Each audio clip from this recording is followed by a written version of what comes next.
Fala galera, tudo certo com vocês? Sejam muito bem-vindos a mais um vídeo aqui do canal Legado de Valor. Hoje a nossa conversa vai ser um pouco diferente do padrão. Nos últimos vídeos do canal eu foquei em te apresentar cada empresa, ou seja, cada ação que faz parte da minha carteira de investimentos de longo prazo lá no exterior. Hoje a gente vai falar sobre um ETF que faz parte da minha carteira de investimentos, o IBIT da BlackRock, que investe diretamente lá em Bitcoin. Mas calma que esse vídeo não vai ser só sobre o ETF ou só sobre cripto. Eu quero mergulhar em diversos conceitos que justificam a minha tese de ter uma pequena parcela do meu patrimônio em Bitcoin, passando pela história do dinheiro, o rompimento do padrão ouro, a inflação, a forma como o dinheiro fiduciário pode impactar nossa qualidade de vida e como o Bitcoin pode vir a ser uma alternativa deflacionária num futuro próximo. Existe muita especulação em cima desse ativo e muita gente que acumula algum tipo de preconceito contra ele. Eu confesso que já fui cético em relação ao Bitcoin, mas no momento que eu tive um pouco de humildade para estudar a tese, estudar a solução que ele criou e os seus fundamentos, eu passei a entender o quão importante é ter pelo menos uma parcela do patrimônio alocado nele. E eu preciso deixar algo bem claro aqui. Eu tô longe de ser um defensor ferrenho da tese. Tem gente aqui nessa plataforma e em outras redes sociais que são completamente malucas pelo Bitcoin. Eu não me encaixo aqui. Eu entendo os fundamentos da criptomoeda e a disrupção que diversas das suas aplicações práticas poderiam causar na sociedade, mas também entendo que existem diversos desafios até a gente ver a sua adoção completa. Antes da gente entrar a fundo no conteúdo do vídeo, deixa eu me apresentar e apresentar o projeto Legado de Valor para você, que é novo aqui no canal. Eu me chamo Felipe Dabu, sou investidor na Bolsa de Valores há mais de 10 anos e eu fundei esse canal com o intuito de ajudar você a investir no maior e melhor mercado do mundo,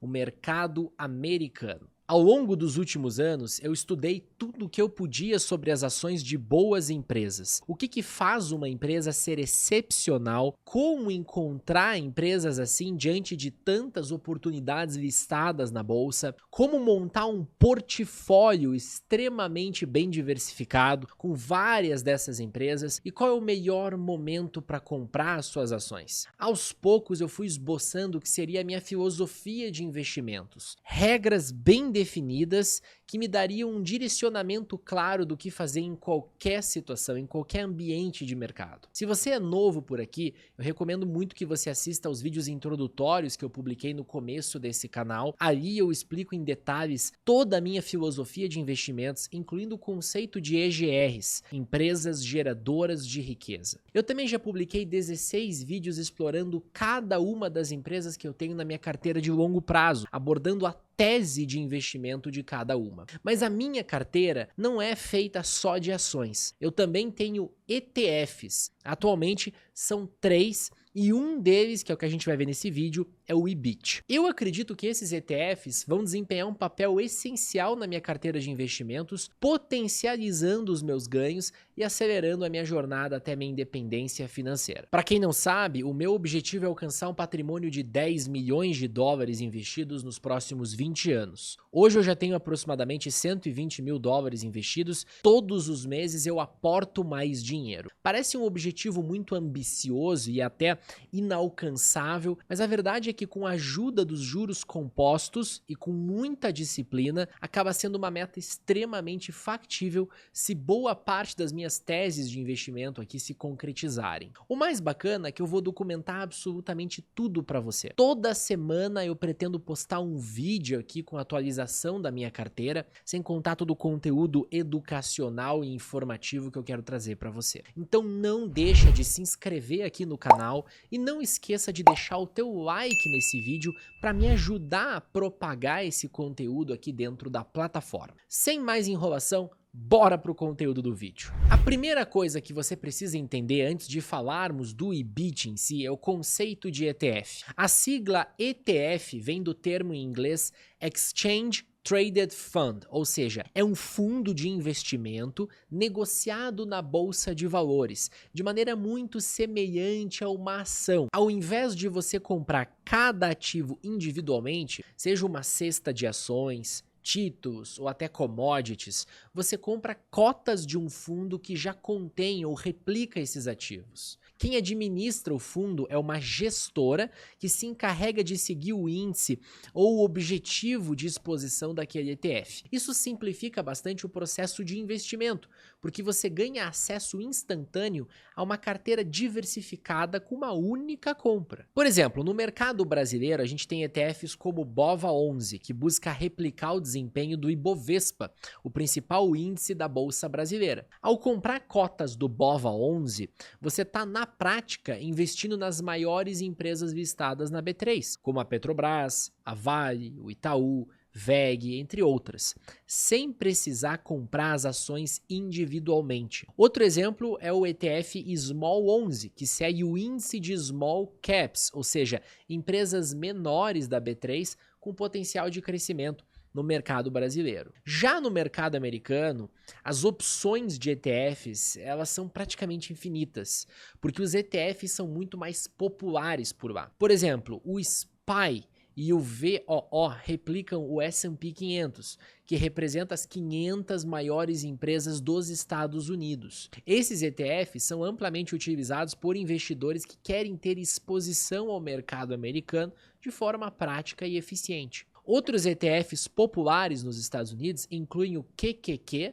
focado no índice Nasdaq 100, composto pelas maiores empresas de tecnologia, e o SCHD, que investe só em empresas que pagam dividendos. Agora, no caso do IBIT, ele é um ETF gerido pela maior gestora de ativos do mundo, a BlackRock, que tem como foco o Bitcoin. Ou seja, quando você compra cotas do IBIT, você está se expondo diretamente ao desempenho do Bitcoin, mas sem precisar comprar e armazenar a criptomoeda diretamente. Isso elimina, por exemplo, a necessidade de lidar com carteiras digitais, chaves privadas, exchanges estrangeiras e todas aquelas questões de segurança e custódia que podem ser desafiadoras, especialmente para quem está começando. Além disso, como o IBIT é negociado em bolsa, ele segue as mesmas regras e padrões regulatórios que um ETF de ações, o que facilita sua integração em qualquer estratégia de investimento tradicional. Essa praticidade e acessibilidade fazem do ETF uma das ferramentas mais utilizadas por investidores, tanto no Brasil quanto nos Estados Unidos, para alcançar diversificação de maneira simples e eficiente, seja para investir no mercado de ações ou em renda fixa, em setores específicos, ou como no caso do IBIT em Bitcoin, o ETF é uma solução que une flexibilidade, transparência e simplicidade. Não é à toa que a quantidade de dinheiro alocada em ETFs só vem crescendo nos últimos 20 anos. Para você ter uma ideia, em 2003, mais de 20 anos atrás, existiam cerca de 200 bilhões de dólares alocados em ETFs mundo afora. Hoje, são mais de 10 trilhões de dólares. Perceba como o crescimento é quase linear. Todo ano a gente vê mais e mais dinheiro sendo levado para os ETFs. Isso porque eles são uma excelente solução, como a gente já viu aqui. Agora que você entendeu o conceito dos ETFs, vamos falar sobre o Bitcoin em si. Para a gente entender o Bitcoin e a sua relevância, a gente precisa dar um passo atrás e olhar lá para a história do dinheiro. Por séculos, o ouro foi usado como base para as moedas, porque ele era escasso, difícil de falsificar e amplamente aceito. Com o tempo, os países começaram a usar o chamado padrão ouro, onde todas as moedas nacionais tinham um lastro direto no ouro. Isso significava que, para emitir mais dinheiro, o governo precisava ter mais reservas de ouro que correspondessem àquele novo dinheiro. Esse sistema impunha uma disciplina rígida aos bancos centrais e aos governos, já que eles não podiam imprimir dinheiro de forma indiscriminada. No entanto, em 1971, os Estados Unidos, sob a presidência do Richard Nixon, romperam definitivamente com o padrão ouro.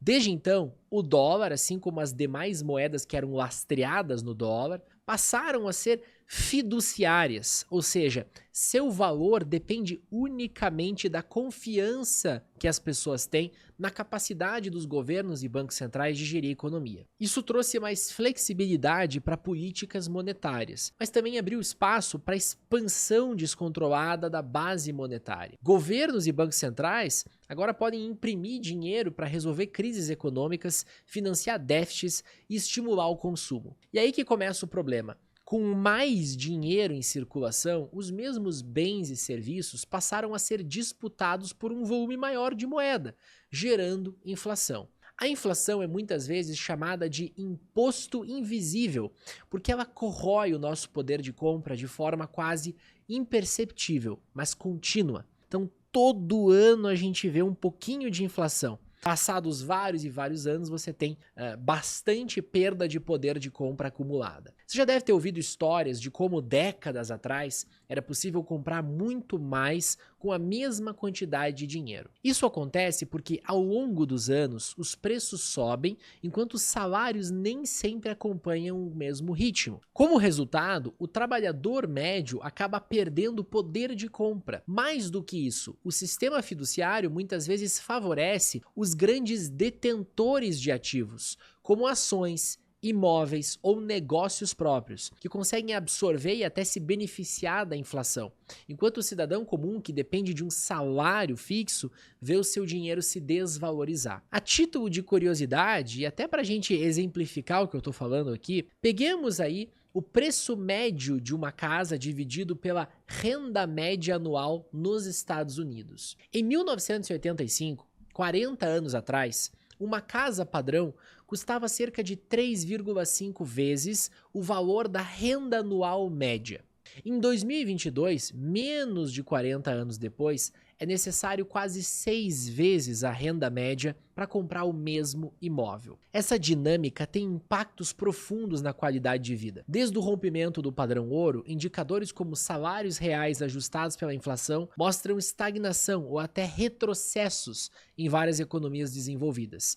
Enquanto isso, o custo de vida, habitação, educação, saúde, só aumenta. A desigualdade de renda se aprofunda entre aqueles que detêm ativos e aqueles que não detêm ativos. E crises econômicas cíclicas, como a de 2008, como a de 2020, muitas vezes transferem ainda mais riqueza para os detentores de ativos, enquanto os trabalhadores arcam com as consequências por meio de cortes de empregos, austeridade e endividamento. Essa percepção de um sistema viciado alimenta a desconfiança nas moedas tradicionais e abre espaço para a busca por alternativas. Foi nesse contexto que o Bitcoin surgiu em 2009 como uma resposta direta à crise financeira global de 2008. Criado por um desenvolvedor ou um grupo anônimo de desenvolvedores, a gente não sabe, eles agiram sob o pseudônimo de Satoshi Nakamoto. O Bitcoin foi projetado como um sistema financeiro alternativo, descentralizado, que não depende de governos ou intermediários. A sua proposta é simples, mas revolucionária: criar uma moeda digital cuja emissão seja limitada e previsível. Então, diferentemente das moedas fiduciárias, a oferta total de Bitcoin é fixa em 21 milhões de unidades, o que elimina a possibilidade de inflação artificial causada pela expansão descontrolada da base monetária. Além disso, o Bitcoin usa uma tecnologia de blockchain, um registro público e distribuído que garante a transparência e a segurança das transações. Cada transação é validada por um sistema descentralizado de mineradores e, uma vez registrada, não pode ser alterada ou apagada. Isso torna o sistema altamente resistente a fraudes e censuras. Muitas pessoas se referem ao Bitcoin como o ouro digital, por suas características de escassez, portabilidade e durabilidade. Assim como o ouro, ele não depende de uma autoridade central para existir ou ter valor. É exatamente a sua imunidade à inflação artificial que faz do Bitcoin uma alternativa tão atraente. Enquanto os bancos centrais podem imprimir trilhões de dólares em resposta a crises, como aconteceu lá em 2008 e novamente em 2020, durante a pandemia, o Bitcoin é regido por um código imutável que imita a sua emissão. A cada 4 anos acontece o chamado halving, um evento que reduz pela metade a quantidade de novos bitcoins minerados, o que torna o ativo progressivamente mais escasso. Essa dinâmica cria uma pressão deflacionária, onde a oferta reduzida tende a aumentar o valor do Bitcoin à medida que a demanda cresce. Afinal, a quantidade de moeda fiduciária, se a gente parar para pensar, pode ser infinita. Para muitos, o Bitcoin representa mais do que um ativo especulativo. Ele simboliza uma saída do sistema financeiro tradicional, que muitos consideram injusto ou insustentável. É um meio de preservar o valor em um mundo onde a confiança no dinheiro fiduciário tem se desgastado. Não à toa, cada vez mais investidores institucionais, empresas e até governos começam a considerar o Bitcoin como parte das suas reservas ou estratégias de diversificação. Ao mesmo tempo, a sua natureza descentralizada e transparente o torna uma ferramenta poderosa em cenários de instabilidade política ou econômica, especialmente em países onde a inflação está fora de controle ou onde o acesso ao sistema financeiro tradicional é limitado. Dito isso, é importante lembrar que o Bitcoin não está isento de riscos. Ele ainda é um ativo muito jovem, com pouco mais de uma década de existência, e a sua volatilidade pode assustar até os investidores mais experientes. Além disso, a sua adoção como moeda global ainda enfrenta barreiras, desde limitações tecnológicas até questões regulatórias. No entanto, a sua proposta de ser um dinheiro livre, imune à manipulação, e a sua capacidade de funcionar como reserva de valor em tempos de crise são aspectos que o tornam único e extremamente relevante no cenário atual. Tá, Felipe, mas se ele é tão incrível assim, por que eu não vendo todas as minhas ações e compro só Bitcoin? Bom, a verdade é que mesmo se o Bitcoin se tornar um ativo dominante, pensa comigo, as empresas vão continuar capturando valor através de produtos e serviços que as pessoas consomem diariamente. Esse é o fluxo circular da renda que eu já expliquei lá no início, naqueles vídeos introdutórios que eu postei aqui no canal. O dinheiro circula na economia e as companhias listadas, as EGRs, empresas geradoras de riqueza, acabam abocanhando parte significativa desse dinheiro, independentemente se esse dinheiro é dólar ou Bitcoin. Então eu prefiro continuar tendo ações de empresas porque, independentemente de qual moeda seja usada, elas vão estar vendendo medicamentos, alimentos, peças de automóveis, roupas, serviços de streaming e assim por diante. Além do mais, o Bitcoin não gera fluxo de caixa e não paga dividendos. Já as empresas sim. É uma combinação interessante, pensa comigo, ter uma exposição majoritariamente em EGRs, que são produtivas, lucrativas e vão crescer ao longo do tempo, e ao mesmo tempo manter uma pequena fatia, uma pequena reserva em Bitcoin, porque se essa tese de moeda digital e deflacionária se confirmar e a adoção ficar cada vez maior, eu participo da valorização. E se não der certo, meu portfólio não é destruído. Eu perco lá uma parte dele que vai ser rapidamente recuperada. Porque existem riscos de se investir no Bitcoin. Qualquer ativo, por melhor que ele seja, vai carregar sim consigo riscos. O Bitcoin é volátil, tá? Podendo sofrer oscilações bruscas de preço, tanto por especulações quanto por mudanças no cenário macroeconômico. Há também uma certa incerteza regulatória. Alguns países podem impor restrições ou mesmo proibi-lo, o que afetaria negativamente o valor. E além disso, a tecnologia, embora robusta, ainda é recente comparada a outros ativos tradicionais. E se você compra via ETF, você fica exposto ao risco de contraparte, porque depende da gestora e da estrutura do fundo. Mas isso eu não me preocupo tanto porque a gente está falando da maior gestora do mundo. Dado toda essa análise que a gente fez, eu escolho manter no máximo 5% do meu portfólio em Bitcoin através do IBIT. Se isso se valorizar significativamente, ótimo, esse percentual pode crescer e impulsionar minha rentabilidade. Se desandar, eu não estou queimando todo o meu patrimônio. O pilar principal continua sendo as EGRs, as empresas geradoras de riqueza, que eu já te apresentei em 16 vídeos aqui no canal. é aquele equilíbrio. Eu continuo acreditando que as companhias conseguem sugar a renda circulante da economia, mas também quero uma parcela exposta a um possível ouro digital para aproveitar se o mundo caminhar nessa direção. Então, galera, com isso eu concluo a apresentação de mais um ativo da minha carteira, mostrando que eu não vivo só de ações e que sim, eu acredito que o Bitcoin pode ter um papel interessante como parte de uma estratégia de diversificação de longo prazo. Se você gostou desse conteúdo, deixa o teu like aqui embaixo, se inscreve no canal e compartilha com aquele amigo ou amiga tua que também seja curioso sobre criptomoedas ou procurando ETFs de cripto. E se ficou alguma dúvida, deixa nos comentários que eu tento responder. Muito obrigado pela sua atenção e pelo seu tempo, e como sempre a gente se vê no próximo vídeo. Bons investimentos!